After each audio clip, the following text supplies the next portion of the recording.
1 2 3 start.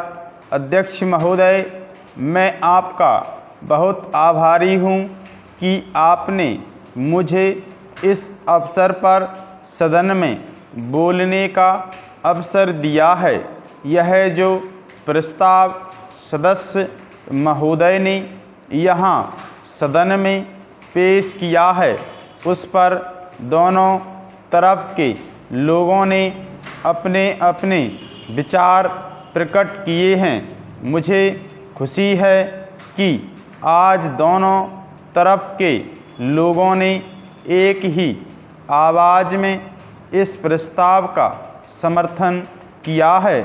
शायद यह पहला अवसर है जब इस प्रस्ताव पर सब सदस्यों ने अपनी सहमति प्रकट की है। मुझे इस बात का भय है कि यह जो प्रस्ताव है उसे अभी मंत्री महोदय द्वारा स्वीकार कर लिया जाएगा और उसके बाद देश के किसानों को उनके अनाज का उचित मूल्य भी उनको दे दिया जाएगा। कुछ दिनों के बाद हम में से कुछ सदस्य आपत्ति करेंगे कि अनाज के भाव बढ़ गए हैं और देश की आम जनता परेशान है, इसलिए कीमतों को कम किया जाना चाहिए। ऐसी अवस्था में मेरी समझ में यह नहीं आता कि सदन किसानों को उनके अनाज का उचित मूल्य दिलाने में सहायता करेगा या देश की आम जनता को सस्ता अनाज दिला सकेगा। मैं समझता हूँ कि दोनों बातों को एक साथ करना बहुत कठिन हो जाएगा। प्यारा सभापति महोदय, यह हमारे देश का सौभाग्य है कि यहाँ पर खेती में काम करने वालों की संख्या बहुत अधिक है।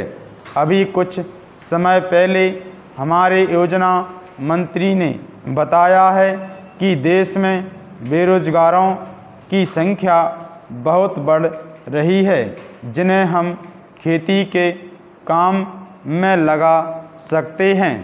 हमें ऐसा कोई काम नहीं करना चाहिए जिससे बेरोजगार लोग खेती के काम को छोड़कर शहरों की ओर आना शुरू कर दें।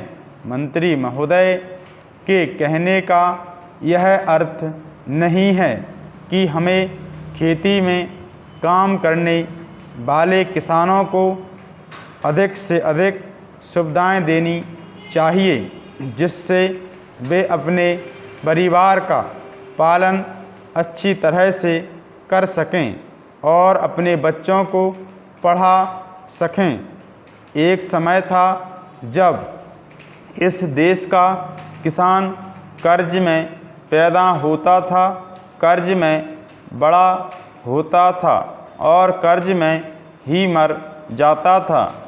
आज वह स्थिति नहीं रही। इसी तरह से यदि हमारी सरकार किसानों की भलाई के कार्य करती रही तो किसानों को भी पूरा विश्वास हो जाएगा कि सरकार उनका हित चाहती है और उन्हें पूरा सहयोग देकर खेती की पैदावार को बढ़ाना चाहती है।